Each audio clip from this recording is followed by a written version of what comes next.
You're watching The Source on CNN Philippines. New Clark City was placed on lockdown Thursday. The athletes' village inside the complex will be used as a site for the 14-day quarantine period of the 45 repatriates from China. New Clark City is located 30 minutes away from the Clark International Airport, where the plane carrying the repatriates will land from China. The base's Conversion and Development Authority says there's a polyclinic operated by the Philippine General Hospital inside New Clark City. The polyclinic is just 2 minutes away from the athletes' village. BCDA says the Philippine Sports Commission has recommended the postponement of the 2020 ASEAN Games, as a majority of the sporting events were scheduled to be held in the New Clark City. Meantime, a lawmaker wants more funds for the health department to address the threat of the novel coronavirus. Is the government prepared for such health emergencies? Let's go straight to the source of the story.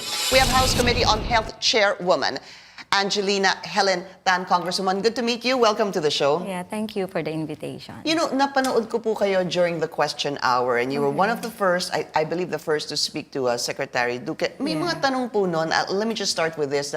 Bakit daw kailangan pa ipatawag si Secretary Duque at a time that lumalabas nga itong outbreak? But what did you get from that question hour from Secretary Duque?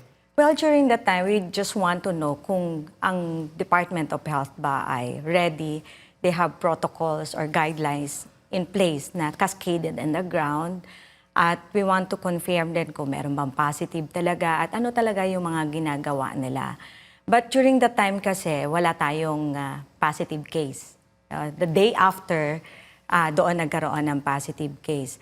And then doon na lang parang naalarma lahat ng tao kasi since may positive case and imported case to, parang tinignan na natin ano na talaga yung detalye ng ginagawa nila. So dyan na lumabas yung mga lapses, no? Doon sa coordination and communication within the Department of Health and the Inter-Agency Task Force, no, for Emerging Infectious Diseases.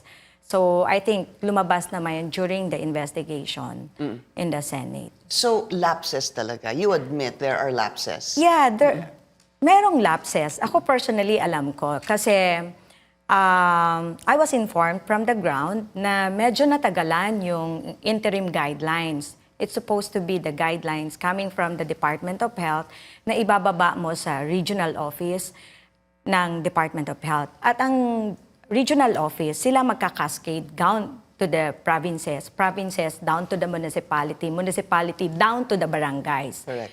Ito napakahalaga kasi nakasaad dito yung mga tools na pwede mong tingnan paano ka magde-decide. No? Halimbawa, merong pumunta sa isang facility, nilalagnat, at ano ba ang itatanong niya doon sa pasyente? Diba? At doon malalaman mo, siya ba patient under investigation na or patient for monitoring pa lang siya. So ito, importante sa mga health workers natin in the ground kasi as I've said before, it's a legal reference. Diba? Kasi ibig sabihin ito yung tinitingnan natin kasi ang DOH ang nagsiset ng protocol and guidelines, especially in times of emergency na yung ganitong sitwasyon. At nagkulang sila doon. It was late, kumbaga. I find it late kasi ang sinasabi nila, initially ang ginamit nilang reference is yung guidelines ng SARS and MERS-CoV.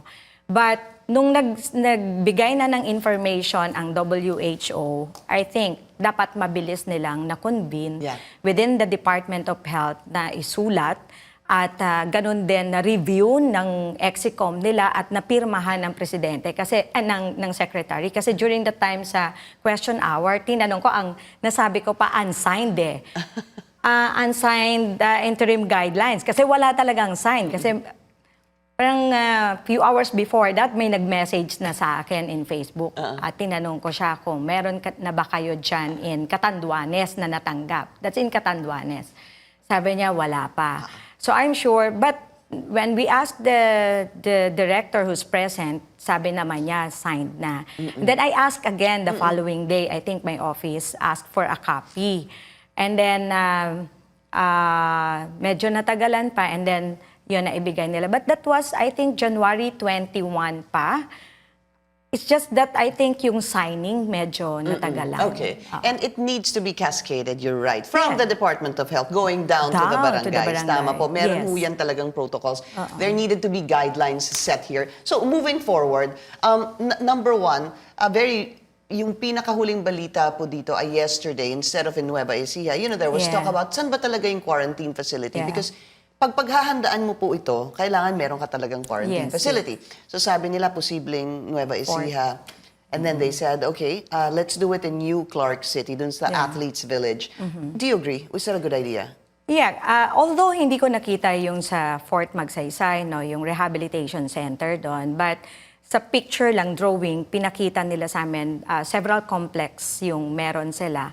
Pero syempre, may mga parameters kan dapat i-satisfy for a quarantine facility, no? Like yun, kung sobrang init at crowded siya and wala yung basic necessities, supply on water, electricity, and everything, CR, I'm happy that DCDA offered the facility, no? If not, kasi maghahanap pa din pa lang tayo ng facility. Yeah, I agree on na dito dalhin sa Athletes Village. We have a video of that. I don't know if we'll be able to play it. No, I'm not sure if it's ready. But our correspondent, David Santos, went there the other day doon sa Nueva Ecija.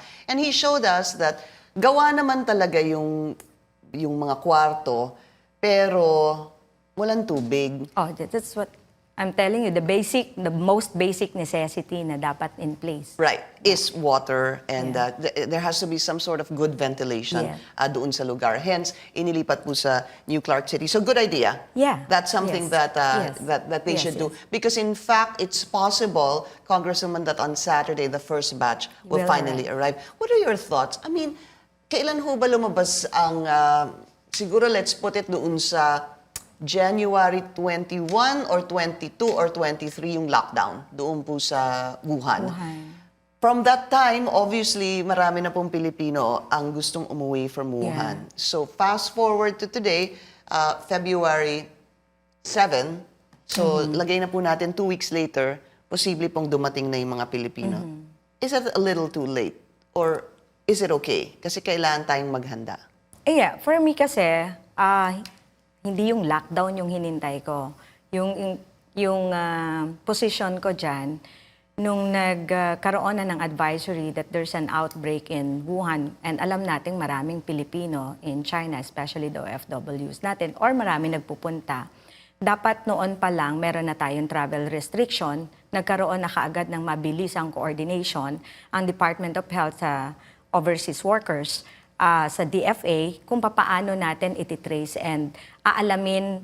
Definitely, sila ang una mong aalamin. Ano ba ang sitwasyon ng mga Pilipino sa China, diba? Especially in Wuhan or Hubei province, diba? So ako, ganun ang initial reaction ko. Alamin, coordinate ako, how many Filipinos do we have there?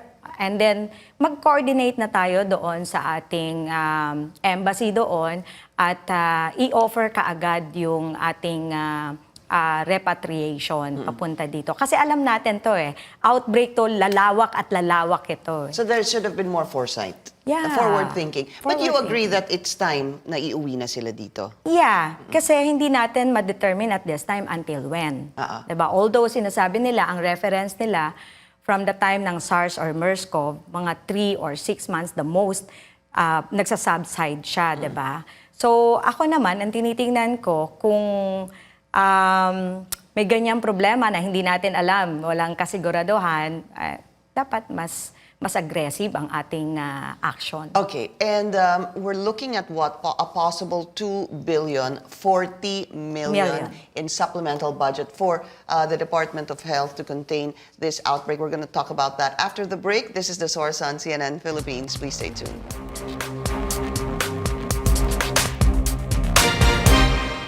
You're watching The Source on CNN Philippines. Our guest today, House Committee on Health Chair, Congresswoman Angelina Helen. 2 billion 40 million. You said you were with the President last Monday. Monday, in And a briefing. ang dami pong tanong dito, saan pupunta ang pera and what would be the priority? Yeah. Same question dun sa akin, no? So I filed a bill based on the request of the Department of Health. 2 billion 40 million, no? But ang nakalagay lang kasi doon for personal protective equipment Right. and the repatriation of OFWs. Sa pangkasalukuyan, ang tinitingnan natin yung gaps, no? Like for example, in testing. Kung makita niyo po sa report, meron pa tayong pending na 127. Hindi lumalabas ang resulta. And which I'm sure mas madami pang naghihintay in the ground na hindi pa na-record sa central. Hindi pa nadala yung sample. Hindi pa nadala ang sample. Kasi gaano kabilis ka kumukuha ng sample at gaano kabilis mo nadadala yon from the time na ang pasyente ay pumunta sa isang facility. So meron ako isang alam na case na itawag sa akin, nandun sa facility, up to now, as of yesterday, noon pa lang pinuntahan ng DOH personnel to get a swab. So I asked, bakit DOH personnel, hindi ba sila equipped to get a sample? So things like That's that, a good no? question. Aren't they? That's one of the thing na gusto natin pag-usapan. Yun yung mga challenges. Are we actually ready? Hindi lang doon kasi sa pag sinabi mong response, parang ang tinitingnan lang natin ay may facility ba tayo Correct. na pagdadalhan. Sa akin, ang pagtingin ko, ang kahandaan dapat, una, may knowledge and skills ba yung mga tao na key para makatulong ng departamento, di ba? At alam natin, hindi lang yan yung mga nasa hospital base. Ang pinakamahalaga yung nasa ground. Right. So, mukhang nagulat din sila. So that's true, ha? So meron kayong kilala na napunta sa ospital and what, yeah. 24 hours later pa nakuha yung kanyang swab? Not 24. I think that's 72 hours. 3 Yeah. 3 days before days they took a before, swab. yeah. Because bakit daw kailangan ng DOH? Is that what? Yun ang naitanong ko. Sabi ko, bakit hindi ba marunong? May na-mention sa akin na walang tiwala sa sarili na tama ang makukuha. Things like that. Plus, yung means of transporting the specimen. Diba? I asked them, how do you transport that? You need a viral media. Do we have a viral media all over the Philippines? What is that? Pwede? Doon mo ilalagay siya, supposed see. to be. Kung sa laboratory Yung nakakakita ka sample. ng mga disc, doon mo siya ilalagay. And syempre, may requirement ba siya? Those are the things na tinanong ko. May temperature ba siya na kailangan? Blah, blah, blah. And then you have to bring it to RITM. In RITM, it will take time because nakapila na yung mga testings. No? So ang turnaround time talagang sobrang bagal. Napakabagal kung mapapansin nyo po, diba? Kasi lahat doon pumupunta. Right. And then tinanong ko kung up to this day, meron na ba tayong na-identify na facility kasi that's one of the discussion during the briefing in the Malacanang. We only have our ITM. That's it. Yun pa rin talaga. Yeah. Congressman. Can we at least map ano pang mga facilities ang may available PCR machine? Ito yung ginagamit kasi na testing machine. Most likely, ito yung mga training hospitals, ito yung mga Apex hospital natin meron. Pero ginawa na ba nila na mag-communicate at makiusap at least kahit private hospital and the government will support this hospital. So Right. I was informed na as to this morning, our ITM pa rin yung ating ano. So medyo ang daming problema. So parang makikita mo talaga na It's good you're looking into that because, Yeah. pwede naman hong napakadaling sabihin that you're right, 127 under pending results. Yeah. And then you're right, nakapila nga talaga yan sa RITM. And how many in a day can they Yes. actually test? Hindi ho ba? Yeah. But the good news is that it need not be brought to Australia anymore because Yes, the kit that's a good arrived news. Saturday, I Yeah. believe, last week. Okay. But kung tingnan mo, no, baka yung pagdala sa Australia mas mabilis ang resulta kumpara doon sa Pilipinas, Oo, diba? yeah. So, or yung maybe mga- there needs to be something that needs to be done. Yes. Half could be sent in Australia, half can be tested Or here we in can tap, RITM. I think, other facilities here. I think merong mga facilities tayo with PCR machine. Okay. It's just a matter of coordination and I think maging clear lang on protocols. Yung 2.40 billion pesos kasi, tiningnan namin, ano ba ang priorities? Yun lang mask, yung hand sanitizer, or And ano what pa? is the priority? Did you find out? Yun yung tanong or question na itatanong ko sa kanila. But kasi ako as a doctor, no, pag tiningnan ko, ano ba yung yes, basic yon, PPE, bigay natin. Pero ngayon, ang problema, dapat talaga naka-procure na tayo ng mga kailangan natin, at least doon sa testing natin, yung mapabilis natin. Yeah, but how can you file a bill on the supplemental budget if you don't know what's in the 2 billion, 40 million? Ang naging reference lang namin is that the PPE and repatriation. When we ask them, they can't give us the full details of it. So, I just have to understand the situation of DOH na hindi nila ma-itemize. But definitely, we'll have But how can opportunity. you support a 2 billion, 40 million supplemental budget so they're without knowing preparing what's for in it. They're preparing for it. Meron akong initial na nakuha sa kanila, but it's more of yung health human resource, on the deployment, and then yan, mga testing kits na kailangan. But yun nga, yung more detailed pa, kailangan pa din talaga. And when can you find that out? I don't know if next week call ng hearing ang Committee on Appropriation kasi it was referred already in the Committee on Appropriation. Sana as soon as possible because Yes, this is of yes, immediate yes, concern. yes. All right. Congresswoman Angelina Helen Tan, good to meet you. Maraming salamat Thank you po sa so inyo. much. Thank you. Thank you for joining us here on The Source. I'm Pinky Webb. You're watching CNN Philippines.